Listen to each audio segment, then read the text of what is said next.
Hello everyone, welcome to V decodes. So आज हम लोग इनपुट आउटपुट का क्वेश्चन नंबर 2 अटेम्प्ट करने वाले हैं। मैं पहले ही बोल दे रही हूँ कि ये थोड़ा सा लेंथी जाएगा। So without any delay let's begin. इसको अगर मैं थोड़ा जूम कर लेती हूँ, ठीक है।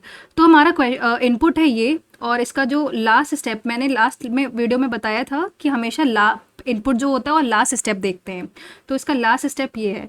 तो अगर आप ध्यान ध्यान से ऑब्जर्व करो लास्ट स्टेप को, तो हमको ये पता है कि अल्फ़ाबेट्स में कुछ तो असेंडिंग अल्फ़ाबेट्स, मतलब वर्ड्स में असेंडिंग वर्ड्स पे ही अरेंज्ड हो रहा है।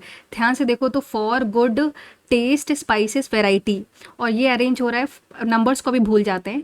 तो इसमें अगर ध्यान से देखो तो इसमें नंबर ऑफ़ लेटर्स क्या है। नंबर ऑफ़ लेटर्स इसमें 7 है, इसमें 6 हैं, इसमें 5 हैं, इसमें 4 हैं और इसमें 3 हैं। तो अब ऐसे देखो तो 3 4 5 6 7 इसको अरेंज करा गया है। कैसे अरेंज कर रहे हैं इसको? तो जो पहला मान लेते हैं फर्स्ट 3 है, तो अब हम इसमें देखते हैं। जैसे 4 आया, 3 था, फिर आया तुम्हारा गुड आया जो कि 4 था, फिर तुम्हारा क्या आया, टेस्ट आया जो कि कहाँ गया, टेस्ट टेस्ट 5 था, फिर स्पाइसेस आया, फिर तुम्हारा क्या आया, वैरायटी आया। तो ये ऐसे चला, ठीक है। बाकी शिफ्ट होते गए आगे, जैसे फॉर फिर आगे चला गया, फिर गुड। तो ये हम समझ गए कि अरेंज करा गया है इसको असेंडिंग ऑर्डर में।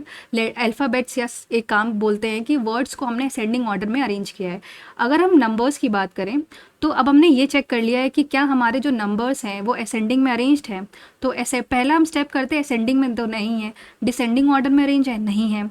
क्या ये अब लास्ट जो थर्ड स्टेप होती है, मतलब थर्ड जो हम स्टेप चेक करते हैं, अगर असेंडिंग डिसेंडिंग का ऑर्डर नहीं फॉलो कर रहा है तो that is sum of digits निकालते हैं।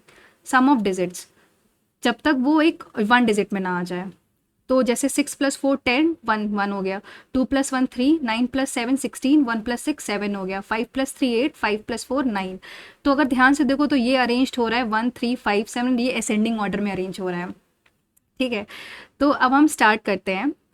उससे पहले हम स्टेप सारी मैच कर लेते हैं, फिर हम स्टार्ट करेंगे। तो इसमें हमें पता है फॉर आया, फॉर बाकी सब वैरायटी 35, स्पेशीज़ 21, 79, गुड 54, टेस्ट 46, ठीक है। सेकंड स्टेप में क्या है, गुड फॉर वैरायटी 35 आया, स्पाइसेस। फिर तुम ये देखो 21 को इसने इधर ले आया है। तो अब ये ध्यान से देखो तो ये इसका सम ऑफ डिजिट्स 1 था, इसका कितना था, 3 था। 1 के बाद 3 है, तो इसका मतलब ये है कि अल्फ़ाबेट्स यानी सॉरी वर्ड्स और नंबर्स साइमल्टेनियसली अपना पैटर्न फॉलो कर रहे हैं, ठीक। So now let's begin. इसको मैं एक काम करती हूँ, इरेज कर देती हूँ, और क्वेश्चन को जो हमें निकालना है वो देखते हैं, ठीक। सबसे पहले तो एक काम करते हैं, इसमें नंबर ऑफ़ लेटर्स निकाल लेते हैं। तो इसमें कितने लेटर्स हैं, 6 हैं। इसमें ये तो छोड़ो, इसमें कितने हैं, 9 हैं। इसमें कितने हैं, 7 हैं। इसमें 2 हैं। इसमें कितने हैं, 4 हैं। तो लेटर्स को अगर अरेंज कर रहे हो तो ध्यान से देखो तो 2 4 6 7 9 अरेंज हो गया। यानी अगर मैं बेस को 2 क्या है तुम्हारा, ऑन है, फिर बी है, फिर 6 यानी एस है, फिर उसके बाद क्या है, एस के बाद आता है 7 डी है, फिर आर है, ठीक। ये हुआ। तो मैंने इसको शॉर्ट फॉर्म में लिख लिया है, जैसे एस का मैंने एस लिख लिया है, डिपेंड को मैंने डी लिख लिया है। तो ऐसे आप लिख सकते हो टाइम बचाने के लिए। अब नंबर्स देखो, तो नंबर्स में तुम्हारा इसका सम 1 होता है, इसका 7 हो गया, इसका 11 यानी 1 + 1 2 हो गया, इसका 8 हो गया, और इसका क्या हो गया, 9 हो गया, ठीक है। इसको अरेंज किया गया है डिसेंडिंग ऑर्डर असेंडिंग ऑर्डर में। तो ये कैसे अरेंज्ड है तुम्हारा, ये ऐसे अरेंज्ड है। ये तुम्हारा हो जाएगा। तो सबसे पहले क्या आएगा, 64, फिर उसके बाद आ रहा है 38, फिर उसके बाद आ रहा है 1 to 7 है यानी 25, फिर तुम्हारा 53, और फिर लास्ट में आ रहा है 45। यही हमारी लास्ट स्टेप भी है। अगर जल्दी से एसएससी में मैंने देखा है, सिलेक्शन फेज के रिव्यू में नॉर्मली उन्होंने पहली, दूसरी, तीसरी, चौथी स्टेप नहीं पूछी है, लास्ट स्टेप में आ गया है। तो हम इसको बहुत जल्दी हो जाएगा अगर हमें लास्ट स्टेप हम ऐसे निकाल सकते हैं। पर अब क्योंकि इस क्वेश्चन में हमें और भी स्टेप्स के बारे में पता होना चाहिए, तब हम इसको बनाते हैं। तो बनाने से पहले हम एक काम करते हैं, क्वेश्चन को लिख लेते हैं। तो हमारा पास क्वेश्चन क्या था, स्ट्रॉन्ग को एस लिख लो, इसको लिख लो 64, इसको लिख लो आर रिलेशन को, उसको 25 एज इट इज़ रखो, डिपेंड को डी लिख लो, ये 38 है, और ऑन को ओ लिख लो, या ऑन ही लिख लो या ओ लिख लो, जो भी सही लगे। 53 हो गया, और बेस का बी हो गया, और ये 45। टोटल 10 होने चाहिए, 1 2 3 4 5 6 7 8 9 10। ठीक, अब हम पहली स्टेप हमारी क्या होगी, तो first step what would be our first step. तो फर्स्ट स्टेप में हम ये देख रहे हैं कि ओ, यानी ओ तुम्हारा क्या आएगा, पहले आएगा। अब आखिरी में क्या आने वाला है, 64 आने वाला है, बाकी सब सेम है। यानी एस आर 25 डी 38 53 बी और 45। ठीक, सेकेंड स्टेप क्या है, एक बार हम क्रॉस वेरीफाई कर लेते हैं। ठीक है, सेकेंड स्टेप देखते हैं। तो सेकेंड स्टेप है हमारी, अब हमने ओ शिफ्ट हो जाएगा यहाँ पे, फिर दूसरा लेटर कौन सा है, बी है, बी आया, फिर इधर तुम्हारा 64 थोड़ा शिफ्ट हो जाएगा इधर, और इसके बाद कौन सा लेटर आ रहा है, 38 आ रहा है, बाकी सब सेम। बी हो, ओ हो गया, एस आर 25 डी 38 भी हो चुका है, और ओ हो गया, एस हो गया, आर 25 डी 38 लिख चुकी हूँ मैं, तो तुम्हारा 53 और 45 ये हो गया। ठीक, थर्ड स्टेप देखते हैं। जो थर्ड स्टेप होगी वो, अब बी तुम्हारा ये था, बी ओ एस यहाँ पे आएगा, एस सॉरी एस नहीं होगा ये, हमने फर्स्ट स्टेप हो गया। अब तुम्हारा इधर क्या आएगा, डी आएगा, डी आएगा कि एस आएगा पहले, तो पहले एस आएगा क्योंकि एस तुम्हारा क्या था, स्ट्रॉन्ग, स्ट्रॉन्ग में 6 होते हैं ना, तो एस यहाँ आएगा, बाकी सब शिफ्ट हो जाएगा, बी ओ, आर ऐसे ही रहेगा। ठीक है, और फिर 38 था तो 38 थोड़ा सा शिफ्ट हो जाएगा, 64 हुआ, तो इधर क्या आएगा, 38 हो गया, 64 और 25 आएगा, तो ये डी हो गया, 53 हो गया और 45 हो गया। फोर्थ स्टेप देखते हैं।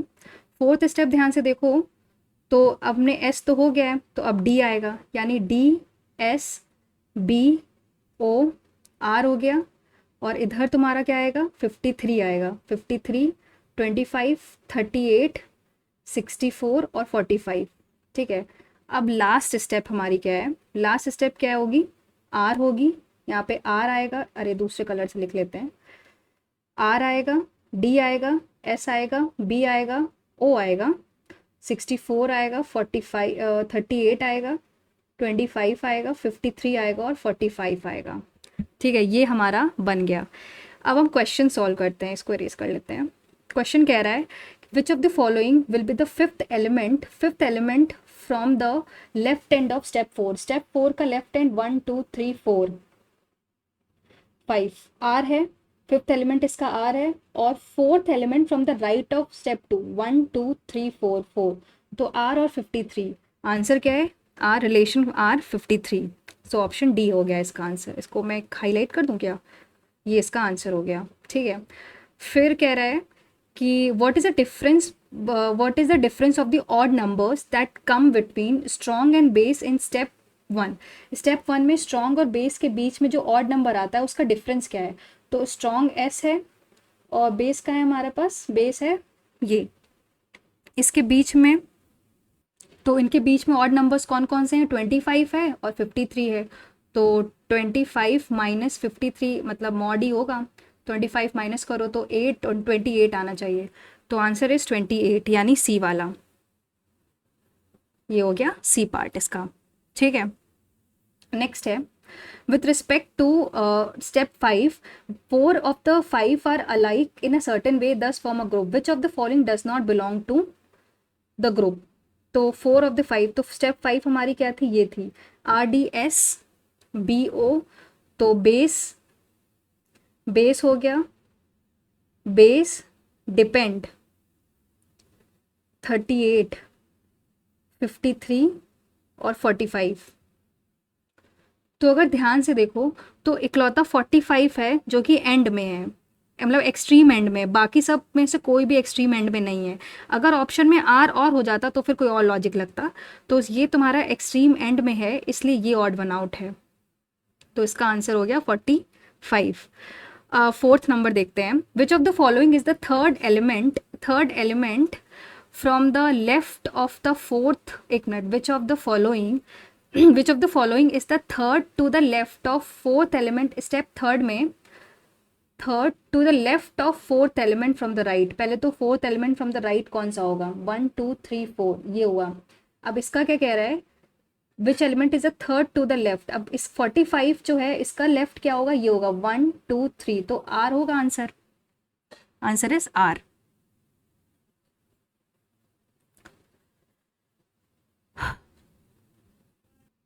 आर का मतलब क्या होगा, आर मतलब रिलेशन हो गया, तो इसका आंसर ये हो जाएगा।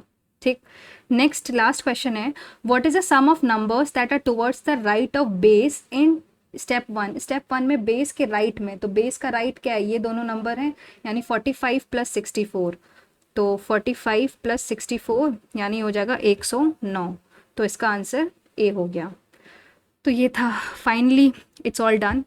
तो ये तो मैंने मतलब बहुत लेंदी था, बहुत लंबा था, मुझे नहीं आइडिया है, मुझे मतलब मुझे एक्सपेक्ट भी नहीं है कि इतना लंबा क्वेश्चन एग्ज़ाम में आएगा भी, बट कुछ कह नहीं सकते हैं। So we should be preparing our self for the worst also. So अगर आता है तो हम ऐसे करेंगे।